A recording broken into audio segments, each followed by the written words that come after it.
Bonjour, madame, monsieur, bienvenue à l'émission La Parole Vivante. Bonjour, Jeff. Bonjour, Jean. Et puis, ça s'est bien passé la semaine? Oui, elle était courte, mais ça a bien passé. Oui, on a des semaines courtes, nous, hein? Mais on en bonne compagnie, assez ça passe vite. Oui. Bien chargé, toi aussi, Roland? Bonjour, Roland. Bonjour, Jean. Bonjour, Jeff. Bonjour. Plaisir de vous retrouver. Oui, hein? Oui. On est de bonne humeur. Oui. Ça se voit. Et on a un bon thème. Oui. C'est toujours basé sur Jean chapitre 4. Le thème d'aujourd'hui, c'est « Êtes-vous prisonnier de vos murs ?» C'est le thème que nous aborderons aujourd'hui à l'émission La Parole Vivante.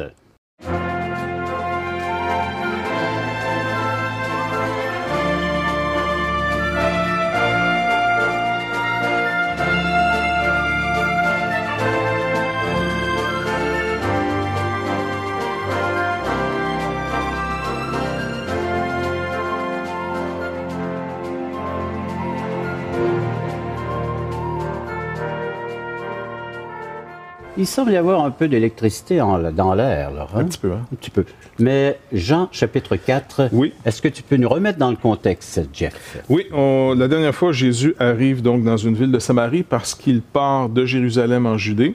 Il doit passer par cette région de la Samarie pour aller en Galilée, dans le nord, où normalement il demeure. Donc, il arriva dans une ville de Samarie, je suis dans Jean, chapitre 4, verset 5, nommé Sichar, près du champ que Jacob avait donné à Joseph, son fils.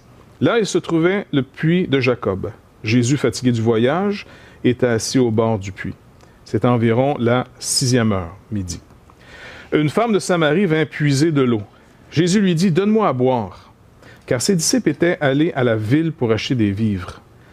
La femme samaritaine lui dit, « Comment, toi, qui es juif, me demandes-tu à boire à moi qui suis une femme samaritaine? » Les Juifs, en effet, n'ont pas de relation avec les Samaritains. Jésus lui répondit, « Si tu connaissais le don de Dieu, qui est celui qui te dit, « Donne-moi à boire », tu lui aurais toi-même demandé à boire, et il t'aurait donné de l'eau vive. »« Seigneur, lui dit la femme, tu n'as rien pour puiser, le puits est profond. D'où aurais-tu donc cette eau vive? Es-tu plus grand que notre père Jacob, qui nous a donné ce puits, et qui en a bu lui-même, ainsi que ses fils et ses troupeaux? » Jésus lui répondit, « Quiconque boit cette eau aura encore soif.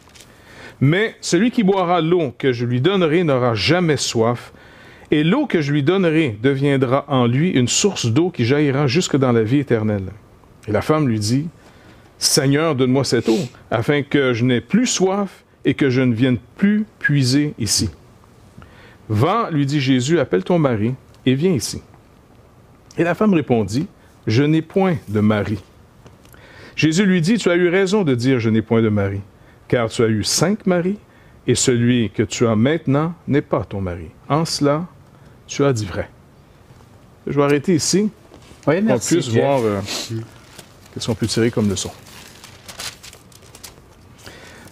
Régent, c'est-à-dire, oui. C'est toi habituellement qui lance les grandes vérités.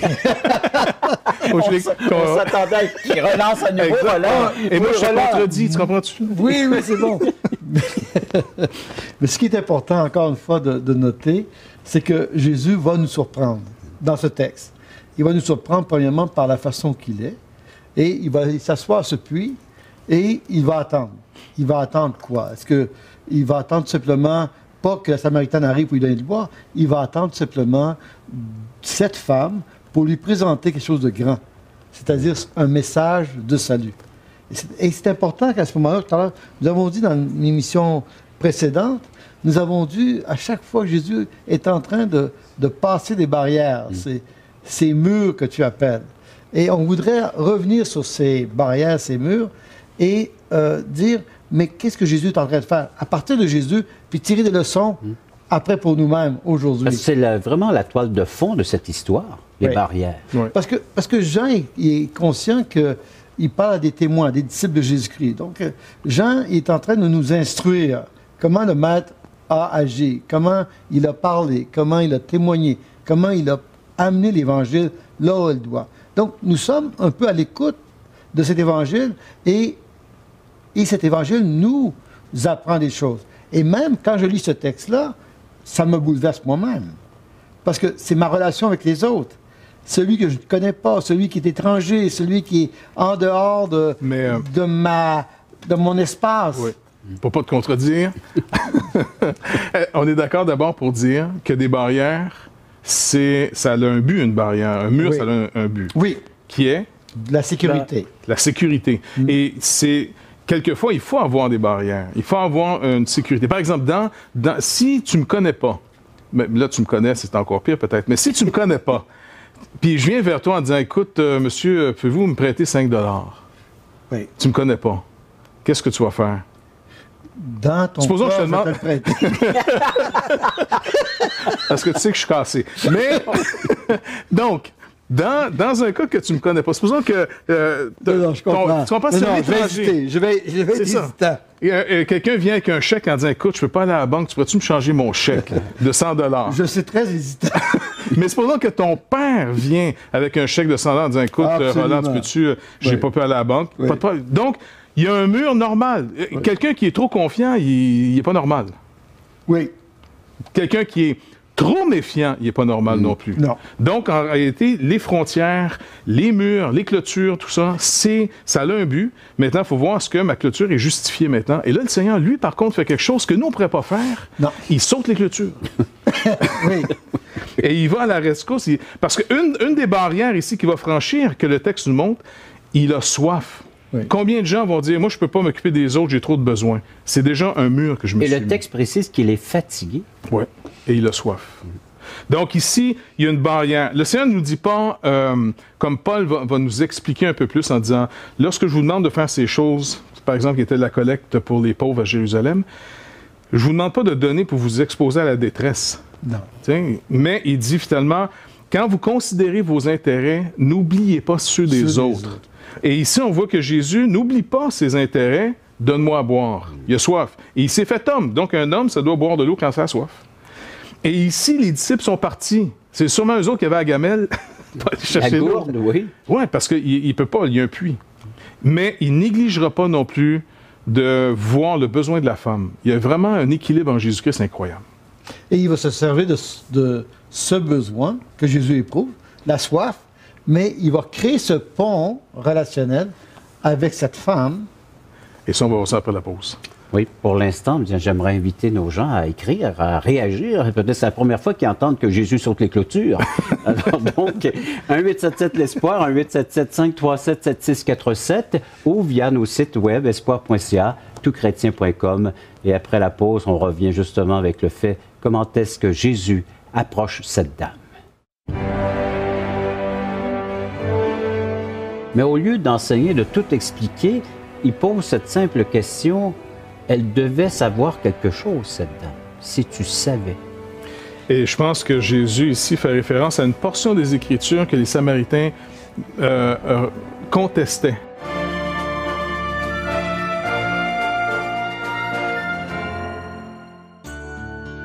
Vous êtes invité à assister à l'un de nos merveilleux déjeuners de l'espoir. Un déjeuner causerie gratuit partout au Québec. Vous pourrez y entendre le témoignage de vie transformée par l'amour de Dieu. Pour connaître et savoir où ont lieu ces déjeuners, appelez-nous maintenant en composant le 1-877-l'Espoir. 1-877-537-7647. Ces déjeuners sont offerts gratuitement. Bienvenue à tous!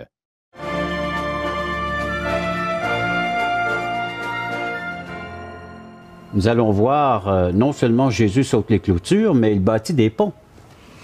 Son approche avec cette dame. Oui. Ce qui, encore une fois, on le dit et puis on le répète, Jésus nous dérange et c'est une scène qui est formidable. Jésus est assis dans la tente, tout simplement, il est assis là. Cette femme se présente et il va créer cette relation en lui demandant un service. Et en faisant ça, il sait très bien à qui il s'adresse. Mais il va la reconnaître, il va l'établir dans ce dialogue. Il va établir un dialogue homme-femme. Et il va traverser cette barrière qu'on appelait sociale, où il y avait séparation entre les hommes et les femmes, et particulièrement samaritains juifs. Mais lui, il va traverser, il va lui demander un service.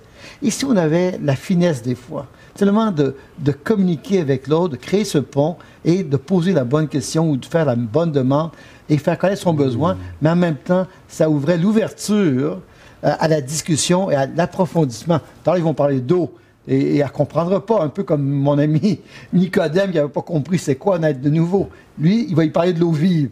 Et elle ne comprendra pas, mais il va toujours l'amener plus loin et à travers elle, on va suivre son cheminement. Et si je comprends bien ce que tu dis, Jésus, en disant « donne-moi à boire », en exposant son besoin, il ne met pas un mur entre lui et elle. Non, parce il abat le mur. C'est ça, parce que là, il s'expose. Il se rend vulnérable. On n'oublie pas qu'un mur, ça nous protège. Exact. Donc, Jésus lui-même, en demandant à boire, il s'est rendu vulnérable. Oui. Et socialement, il aurait pu être critiquable. Parce que sur plusieurs points, c'est vrai qu'il était seul avec cette femme, mais il va au-delà des conventions sociales et il va connecter. Même les apôtres, lorsqu'ils vont arriver, les disciples, ils vont arriver, ils vont être étonnés. Donc, le texte le précise. On peut l'entrevoir au retour des disciples, se demandant pourquoi Jésus parle avec cette dame. Exact. Encore une fois, Jésus sort du cadre. Et il crée cette relation parce qu'il parle avec cette femme et lui dit « Donne-moi à boire ». Et puis il dit « Si tu savais ». Et là, on va aller plus loin. « Si tu savais ». Et souvent dans nos discussions avec les gens, on parle, on crée ce pont, on s'intéresse réellement, on est vulnérable d'un côté, on s'intéresse à la personne, on la reconnaît, on entre en dialogue, et à ce moment-là, c'est là que ça nous donne l'ouverture dans le dialogue d'aller plus loin et dans la présentation de l'Évangile. Ça, c'est le cheminement qu'on appelle normal d'une relation humaine. Mais au lieu d'enseigner, de tout expliquer, il pose cette simple question. Elle devait savoir quelque chose, cette dame, si tu savais.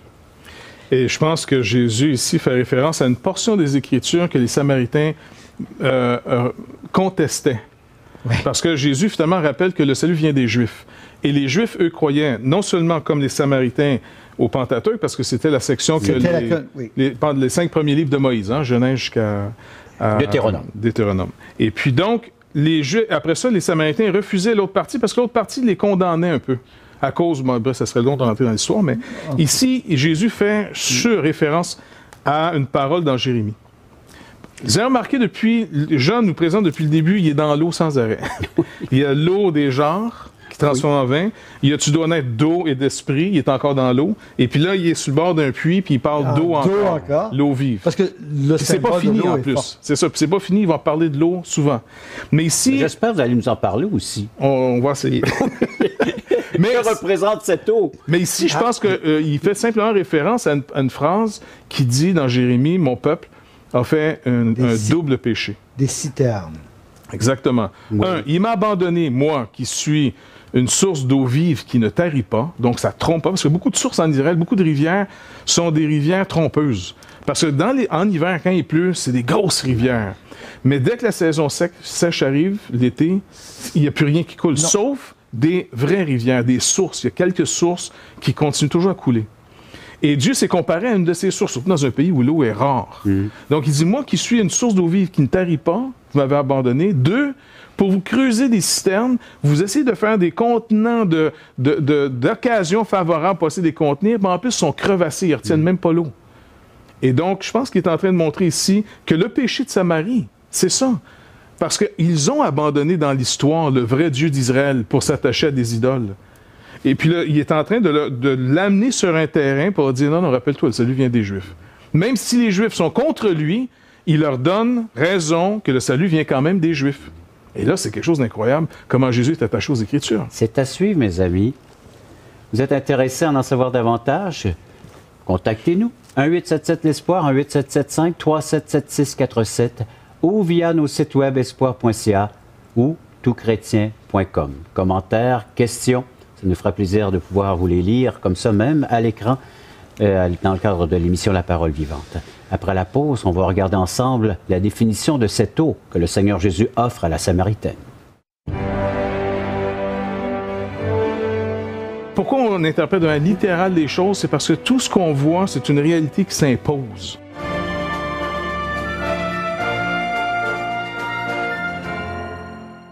Nous vous invitons à nous contacter pour recevoir gratuitement de la littérature. Vous recevrez le Nouveau Testament, une portion des Écritures relatant la vie de Jésus, ainsi que l'Évangile de Jean qui parle de comment connaître Jésus et sa merveilleuse promesse. Un tract, aujourd'hui l'espoir, c'est Jésus seul.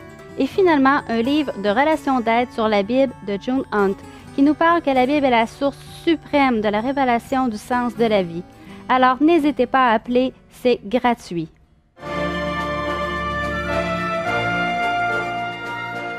La question est posée. Quelle est cette offre que Jésus fait à cette dame? L'eau vive, hein? L'eau vive, encore une fois, les promesses de Dieu, la fidélité de Dieu, selon Jérémie. Mais ce qui est intéressant ici, c'est comment il va l'amener. Oui. Il va dire, si tu savais le don de Dieu. Et j'aime cette question. Si tu savais. C'est-à-dire, il l'interpelle, il l'interroge. Parce qu'il y a un rapport avec l'eau, il lui a demandé à boire. Et la dame, lui, il n'a pas encore bu, là. Puis l'histoire ne nous dit pas qu'il va boire. Donc, mais ce qu'il est en train de dire, si tu savais le don de Dieu. Et à ce moment-là, la femme a dit, mais comment?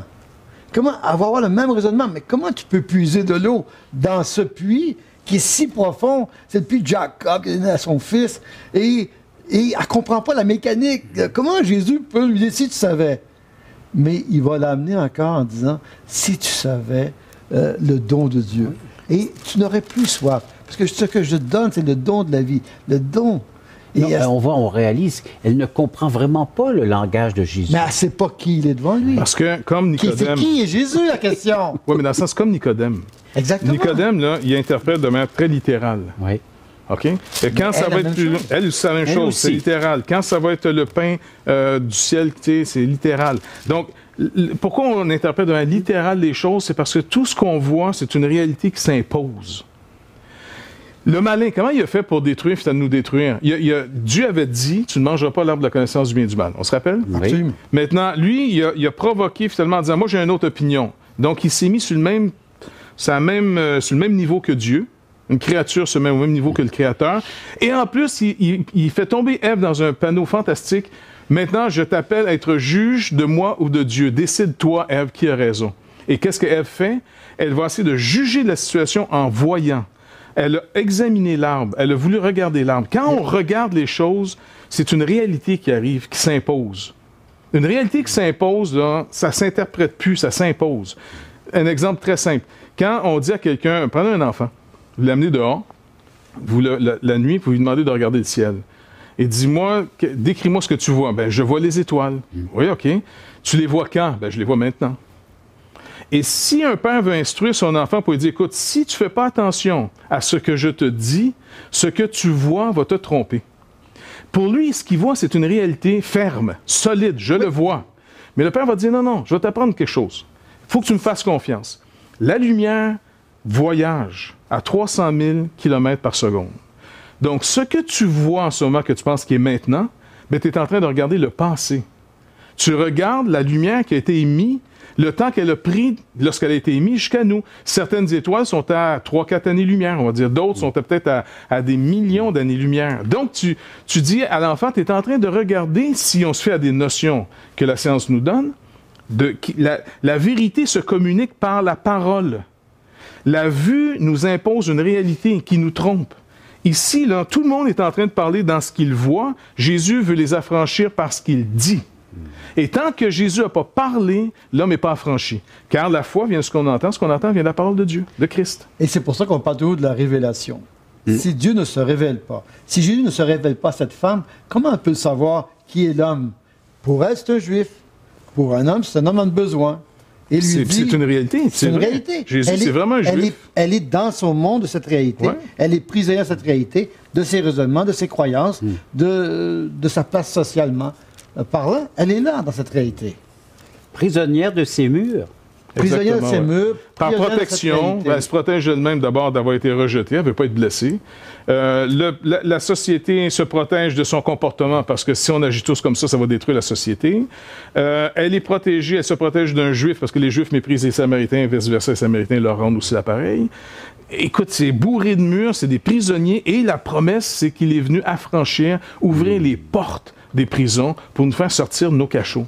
Puis on comprend que l'eau vive dans ce texte, à ta question, on comprend bien que Jésus, ce qu'il est en train de lui dire, ça dépasse sa réalité.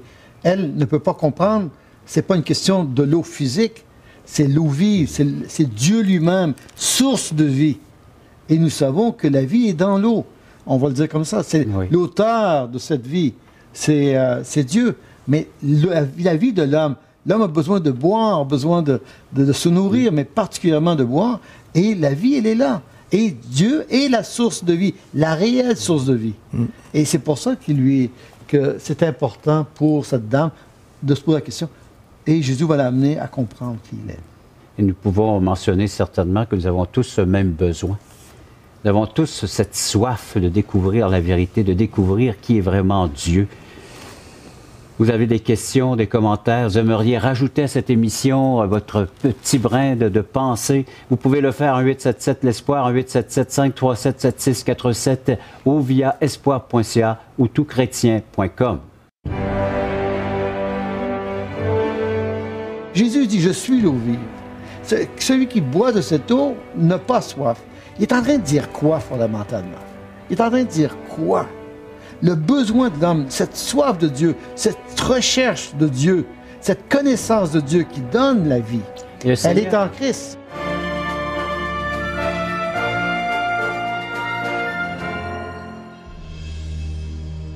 Et je pense que toutchrétien.tv va être une ouverture, un outil qui va nous dépasser.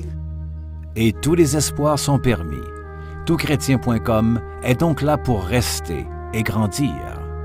Ce grand portail constitue en lui-même une plateforme unique d'études et d'échanges entre les chrétiens du Canada francophone et de la francophonie tout entière. Toutchrétien.com, un vecteur d'évangélisation unique au service de l'Église de Jésus-Christ. Pour les gens qui ont envie de vivre une relation avec Jésus-Christ, je crois que là, ils vont trouver quelque chose qui ressemble à leur temps et qui répond à des besoins de tous les membres de leur famille.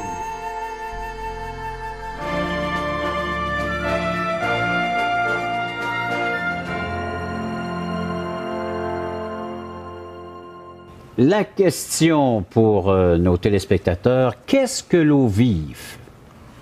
Dans le contexte ici, j'ai l'impression que l'eau vive, encore une fois, c'est Dieu. Et Jésus-Christ est Dieu fait homme. Donc, il est le fameux don de Dieu. Il est l'eau vive. Et je pense source de vie. C'est ça. Et là, c'est intéressant parce que la femme répond à... On pourrait dire théologiquement, là, parce qu'elle sent qu'elle est amenée sur un terrain théologique. Religieusement. Oui. Eh bien, es-tu plus grand que notre père Jacob? Ça, c'est important. C'est une question importante parce que Jacob, lui, il a... creuser ce puits. Il a donné à son fils, mais il a creusé.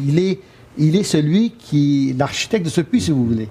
Et c'est ça qui a donné la vie à ce peuple. Parce que les gens, à l'époque, où il y avait un puits, il y avait la vie autour du puits, de la ville. Imaginez-vous une ville sans eau. Est-ce qu'on habiterait là? Non. Est-ce qu'on a besoin de l'eau? Et ce puits-là était le lieu à la fois de rassemblement, mais ça signifiait la vie.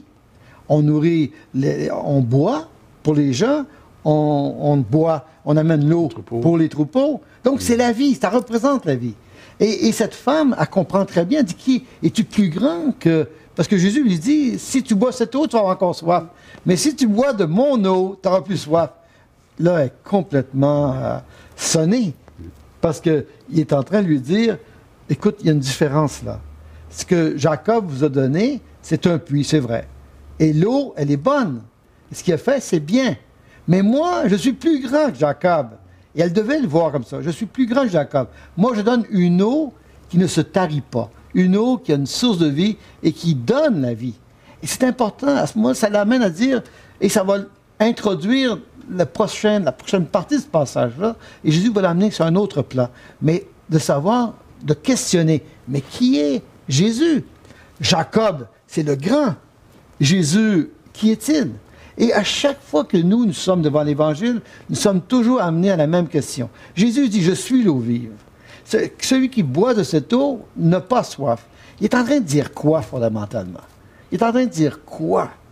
Le besoin de l'homme, cette soif de Dieu, cette recherche de Dieu, cette connaissance de Dieu qui donne la vie, elle est en Christ. Le Seigneur doit poursuivre son questionnement à l'égard de cette dame pour qu'elle puisse réaliser le besoin d'aller puiser cette eau.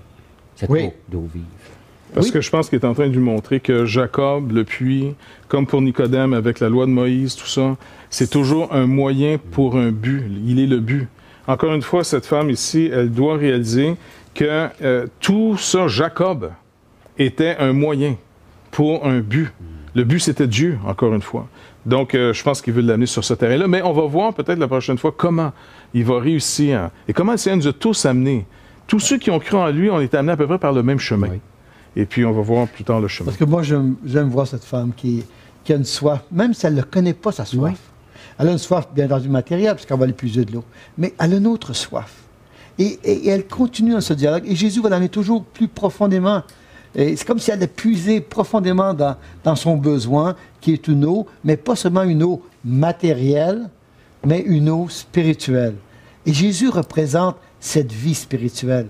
Et tous nous en avons soif. Tous nous avons des besoins. Même dans le contexte, on voit que c'est une femme qui, finalement, avait perdu ses relations humaines. Et ses échecs étaient dans l'amour, en plus. Donc, c'est quelqu'un qui devait vraiment avoir besoin d'être aimé, puis on dirait que ça n'a jamais marché. Là, elle doit avoir soif d'être aimée aussi. Elle est seule, Elle a cette pauvre toutes femme-là. sortes de besoins. Ouais. Merci beaucoup. On va juste s'adresser à vous pour quelques instants pour... peut-être vous êtes en train de puiser dans des citernes crevassées, dans des eaux souillées, des eaux impures. Peut-être que vous êtes lassé, fatigué de toujours recommencer à la recherche d'un sens à la vie, de quelque chose qui pourrait vous rassasier, vous combler, vous désaltérer spirituellement, votre âme qui pourrait trouver cette eau, cette source d'eau. Le Seigneur vous l'offre aujourd'hui, tout à fait gratuitement. C'est sa personne, c'est son œuvre. À vous de découvrir l'être qu'il est. Tout comme cette dame de l'histoire que nous sommes en train de regarder, d'étudier, va découvrir que Jésus-Christ est cette source qui peut combler tout votre être. Âme, corps et esprit.